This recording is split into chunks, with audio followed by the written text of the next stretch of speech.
Alright, so one subject I always wanted to discuss and make a YouTube video about that's always kind of fascinated me was a report that came out by the federal government, the Department of Defense. If anyone really understands the Department of Defense, you can describe it as the top 10 companies, the largest companies in this country combined make up roughly the size of the Department of Defense in this country. They're larger than any corporation. They pretty much make up the majority of the federal government. They're the most funded, probably the highest majority of lobbyists reside in the Department of Defense, and it crosses both party lines. And the DoD report that they published at the beginning of the year, which I read, the only reason why I found out about it is because I read a report that Trump ignored it and threw it in the trash. I don't know if that's true or not, but in the report, a lot of fascinating findings and interesting facts were put into play that I never really thought about before. So I wanted to make a video about it so I can kind of distribute it out to the public to kind of get their perspective and point of view about it.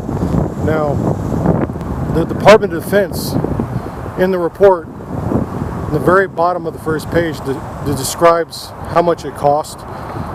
Just like any DoD report, there's blacked out pages, you know, where there might be some top secret information or something they don't want to I guess, distribute out to the public. But in the report, they described over 200 and I think it was 246 bases that are acceptable or can be affected by the effects of global warming. Now, it doesn't describe in the report what's causing it, because that's actually not the real issue. If it's man-made or not, if we're contributing to it, it's completely irrelevant. The relevancy is that it's occurring no matter what. Whether it be from science and free market or anything like that, that how we solve or try to mitigate the effects of it is completely what the report was put out for. You know, the Department of Defense, a lot of towns and a lot of, you know, party members and stuff like that rely heavily on their districts to get funding from the government for weaponry and stuff like that. So you have to take a lot of that report with a grain of salt, but it describes 240 plus bases that can become acceptable to erosion, flooding, and something I thought was very interesting, desertification, a term I never heard of before. A mass desert forming regions that could consume or disrupt air bases with dust, windstorms, and stuff like that. And that stuff is serious, you know, and it's interesting. The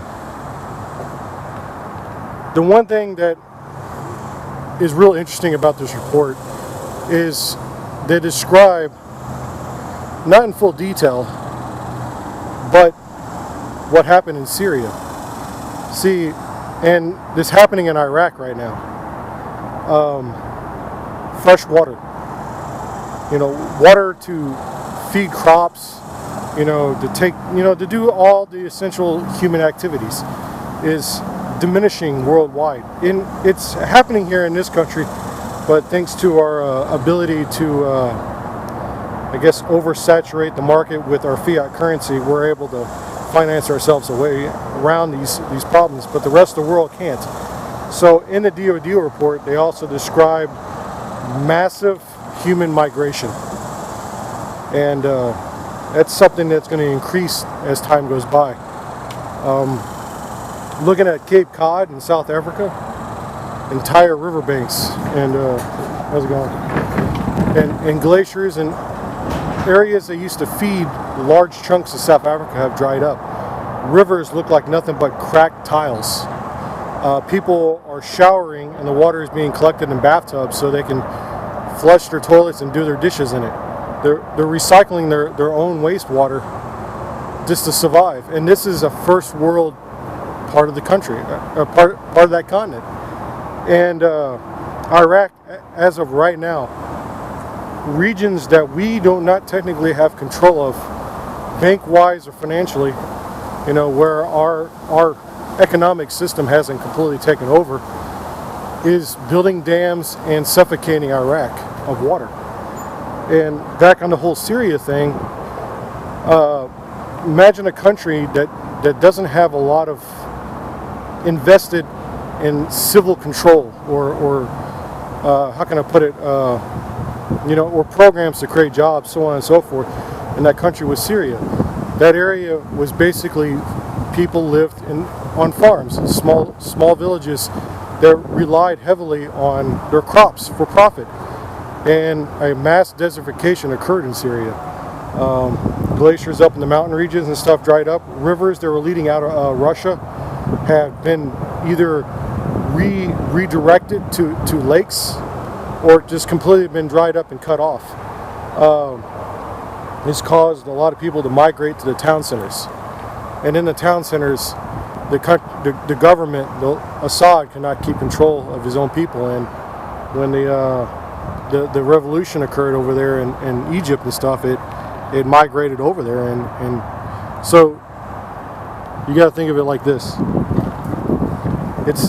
It was global climate change was the first domino. It caused the sum of the effect of that equation, the end point of what occurred. So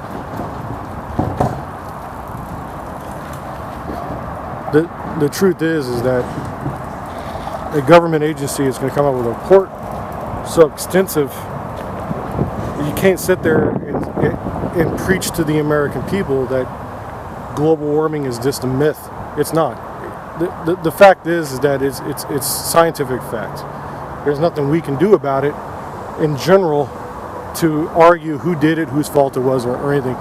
Even if we went green decades prior to this point, the truth is it was going to hit us eventually. We could delay it or we can't. It's occurring. In the central United States, large underground aquifers, farms are needing to drill deeper and deeper to get to the aquifer because the water table in it is dropping. And the central United States is going to run into a water crisis in the next 20 years. And it's just something no one's really talking about. And most of that farm, most of that croplands are not to feed you or me or the rest of the world. It's to feed our poultry industry, our meat industry. That's where most of our energy and resources and water is being flooded into. I love meat, and I'm not going to stop eating it, but it's just scientific fact. And that's the problem, is that you got some people that they're taking this narrative that the problem that we're about to face is really just government overtaking or control or over exaggeration. And in many ways it is, but you got to understand, it's a problem that we don't try to solve now. It's going to be harder to solve in the future. And it's, you can't change the mindset of the American people. But I don't know if you notice, your burgers are getting more expensive. It's just a fact. Inflation is going to occur, and a lot of that inflation problems are going to be completely directed because of global warming. So there's no real solution to it. You can't kick all the diesel engines off the road. We love our cars here and all this other stuff. But if we're going to get this problem solved, and this is just a message to the political parties, the Democrats, they have an easy win if they weren't so damn stupid. I watched the last election, and we got people in this country that are manufacturers. We work with our hands, not with our minds. And I'm one of them. And I've been a lathe operator my whole life, and I've seen massive layoffs at every company. I have only seen 2 people retire my whole life. 2 people, and it's all because they were kind people and they were friends with everyone. They weren't on their own island. They were top-notch old individuals. One was a truck driver, and another one was an actual mechanic, a repair guy at EMJ. Only two people I've ever seen retire. I'm not going to retire. I already know that. The previous generation pretty much fucked me. And it's a sad thing to blame them, but it's the actual fact. I have very few choices at the moment to do with my life. I could put myself in horrendous debt and try to get myself into a field that's already oversaturated or dying already. I mean, when we got problems here in this country where people are overburdened with their own medical bills and their own debts, or you got people that are pulling their own hair out to try to feed their children, and you raise your hand when you want to give, free medical care to illegal immigrants, that makes no sense. You're feeding into the narrative of what I like to call the party of the rich. How can I put it? The coalition of the rich is what I like to think of the party as it stands right now. Both sides do not represent the American people at the level that the American people want. And if one of those candidates didn't raise his hand, I would have automatically voted for that candidate. But they all raise their hand because they want that vote. They're afraid they're going to lose that Hispanic vote. That is the dumbest damn thing I ever heard of. Look, there's something that's called preaching what you believe in. And right now the Republicans are not doing that. They're not preaching what they believe in. That's because they're not true conservatives. They do not represent me and you or anyone watching this video. They are nothing but rich. I mean, the president, look at him.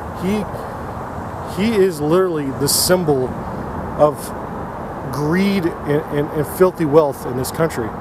A freaking skyrise in New York, gold in the glass, everything being made out of gold. The guys, the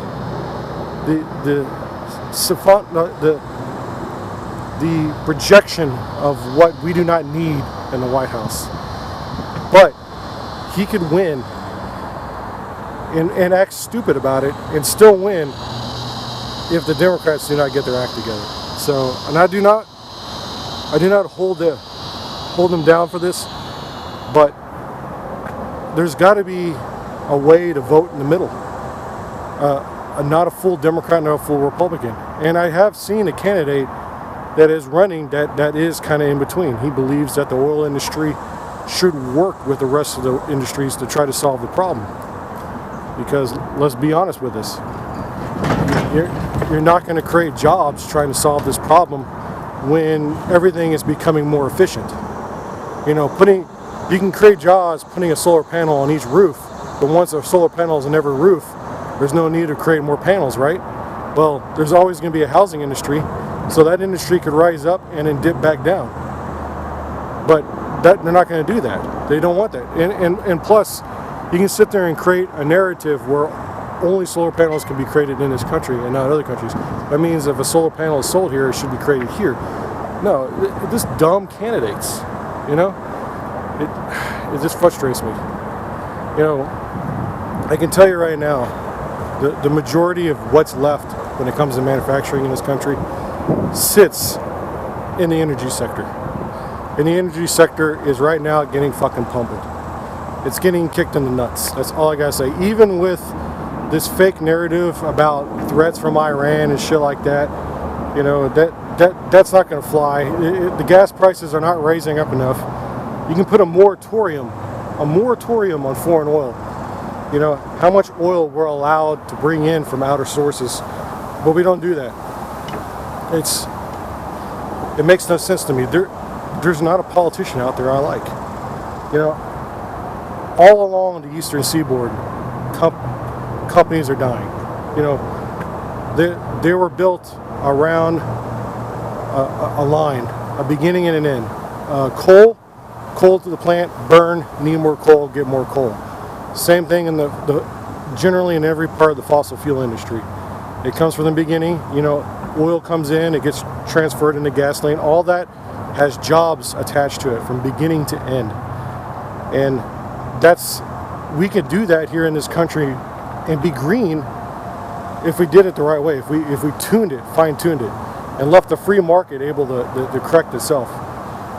Tesla is a great example of the free market. I'm pretty sure he's been picked on, poked at, prodded at, and there's been all kinds of negative articles put out about, their cars catching on fire. And the truth is that, a gasoline car has at least 20 to 30% higher chance of actually catching on fire than his vehicles, any electric vehicle in that general. It's just,